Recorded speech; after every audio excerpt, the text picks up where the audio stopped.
कानून तो अंधा है ही, पर अगर आज ये कोर्ट गूंगा भी हो गया तो मुश्किल हो जाएगी।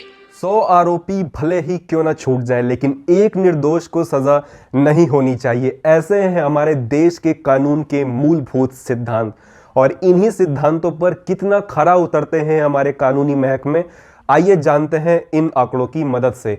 साल 2019 में एक नहीं, दो नहीं, बल्कि पूरी 1731 कस्टोडियल डेथ होती हैं।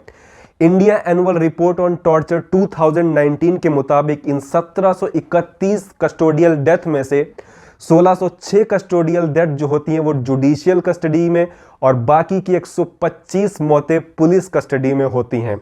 NCAT यानी नेशनल कैंपेन अगेंस्ट टॉर्चर की रिपोर्ट ये कहती है कि इन मौतों में से 63% विक्टिम्स ऐसे होते हैं जो कि पुअर मार्जिनलाइज कम्युनिटी से बिलोंग करते हैं, और अगर हम बात करें नंबर्स की तो 13 दलित और ट्राइबल कम्युनिटी से और 15 विक्टिम्स मुस्लिम कम्युनिटी से बिलोंग करते हैं। ये रिपोर्ट ये भी कहती है कि इसमें से 63% जो पुलिस कस्टडी में डेथ होती हैं वो अरेस्ट के बाद 24 घंटे के अंदर हो जाती हैं, यानी एक्यूज्ड को मजिस्ट्रेट के सामने पेश करने से पहले ही उसकी मौत पुलिस लॉकअप में हो जाती है।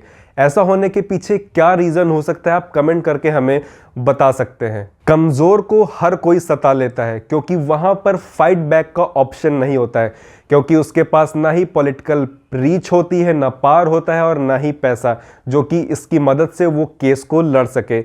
और इन कायरों की मानसिकता उन रेपिस्ट की तरीके से होती है जो इन्फेंट, माइनर्स और ओल्ड एज की औरतों के साथ रेप करते हैं।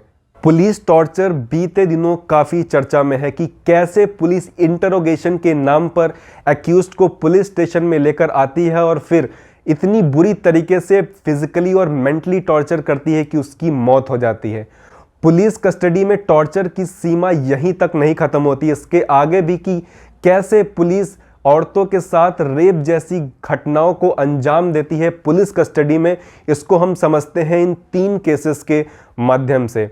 Number 1, Mathura case 1972। मथुरा जो कि 14 से 16 साल की एक बीच की आदिवासी लड़की है जिसको पुलिस नॉर्मल इन्वेस्टिगेशन के लिए, इंटरोगेशन के लिए पुलिस स्टेशन में बुलाती है, और जब उसके पेरेंट्स वहां से चले जाते हैं तो 2 पुलिस वाले उसका पुलिस कस्टडी में रेप करते हैं। Number 2, Rameeza Bi case 1978। रमीजा बी उम्र 26 साल, इनके हस्बैंड के साथ में आंध्र प्रदेश पुलिस इनको पुलिस कस्टडी में लेती है और इनके साथ 3 पुलिस वाले मिलकर गैंग रेप करते हैं, और जब इनके हस्बैंड इसका प्रोटेस्ट करते हैं, इसका विरोध करते हैं, तो पुलिस इनके पति को इतनी बुरी तरीके से पीटती है कि इनकी पुलिस कस्टडी में ही मौत हो जाती है। तीसरा केस है माया त्यागी का। यकीन मानिए उस दिन वर्दी भी शर्मसार हो गई होगी। ये केस है एक 6 मंथ की प्रेग्नेंट लेडी का जिसपे पुलिस कस्टडी में किस तरीके से टॉर्चर किया। इसके बारे में ज़्यादा जानकारी मैं अपने मुंह से तो नहीं दे पाऊंगा, आप वीडियो को पॉज करके इस केस के बारे में पढ़ सकते हैं। पुलिस टॉर्चर इन दिनों एक बार फिर काफ़ी चर्चा में है। आपको याद होगा 25 मई 2020 जॉर्ज फ्लॉयड नामक एक ब्लैक रेस के आदमी को पुलिस गिरफ्तार करती है क्योंकि वो $20 का जाली नोट यूज़ करते हुए पाए जाते हैं, और जो ऑफिसर उनको अरेस्ट करता है वो वाइट रेस से बिलोंग करता है।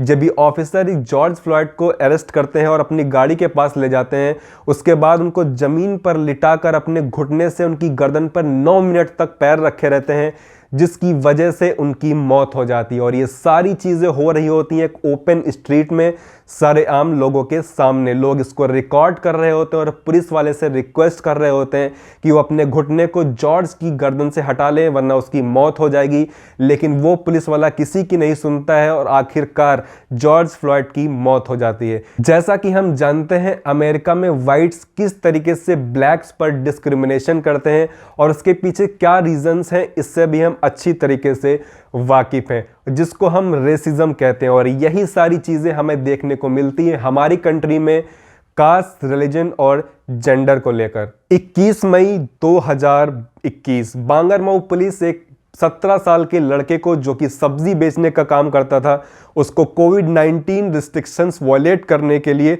पुलिस स्टेशन में ले जाती है और इतनी बुरी तरीके से मारती है कि वहाँ पर वो अनकॉन्शियस हो जाता है। जब पुलिस वाले बांगरमऊ CHC में उसको लेकर आते हैं तो वहाँ के डॉक्टर्स उसको मृत घोषित कर देते हैं। पुलिस द्वारा दिए गए स्टेटमेंट में जो कॉज ऑफ डेथ था that was quite different from the autopsy report. Police ने अपने स्टेटमेंट में कहा था कि फैसल की डेथ जो है वो हार्ट अटैक की वजह से हुई है, लेकिन ऑटोप्सी रिपोर्ट में जो बात सामने निकल के आई वो पुलिस की बात को पूरी तरीके से गलत साबित करती है।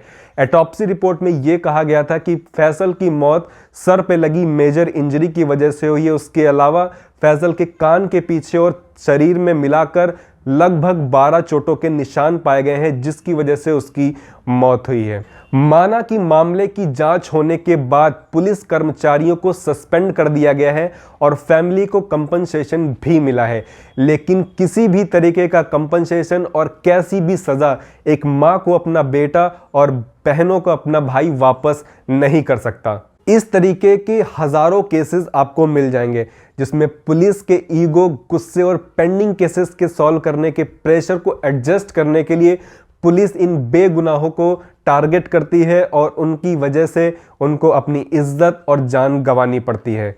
जाहिर सी बात है कि जब भी पुलिस ऐसी घटनाओं को अंजाम देती है तो उसके बाद प्रोटेस्ट होते हैं, लेकिन प्रोटेस्ट में एक चीज जिसका मैं समर्थन बिल्कुल भी नहीं करता हूं वो है वॉयलेंस। प्रोटेस्ट चाहे कितना भी बड़ा हो या कितना छोटा, वॉयलेंस देखने को जरूर मिलता है। अगर हम बात करें #ब्लैक लाइव्स मैटर की, तो वहां पर ग्लोबल लेवल पर इस चीज का प्रोटेस्ट किया गया था ब्लैक वर्सेस व्हाइट के डिस्क्रिमिनेशन को लेकर। तो ये प्रोटेस्ट भी, इसमें भी काफी वॉयलेंस देखने को मिलता है। आखिर वॉयलेंस से क्या होता है? जब प्रोटेस्ट में चंद लोग वॉयलेंस क्रिएट करते हैं तो उससे पब्लिक प्रॉपर्टी का नुकसान तो होता ही है, साथ ही साथ जो प्रोटेस्ट का मोटिव है वो भी फेड हो जाता है। और जिस तरीके से चंद लोग प्रोटेस्ट का मोटिव किसी और डायरेक्शन में ले जाने के लिए प्रोटेस्ट में वॉयलेंस क्रिएट करते हैं और प्रोटेस्ट का नाम खराब करते हैं, उसी तरीके से पुलिस महकमे के चंद ऑफिसर कुछ ऐसा काम कर जाते हैं जिसकी वजह से पूरा महकमा बदनाम होता है, पुलिस डिपार्टमेंट पर कलंक लगता है। ऐसी ही सच्ची घटनाओं पर आधारित है 2D एंटरटेनमेंट प्राइवेट लिमिटेड की सूर्य स्टारर फिल्म जय भीम। तो आज की इस वीडियो में इतना ही। मिलते हैं ऐसे टॉपिक के साथ अगले वीडियो में। तब तक के लिए नमस्कार।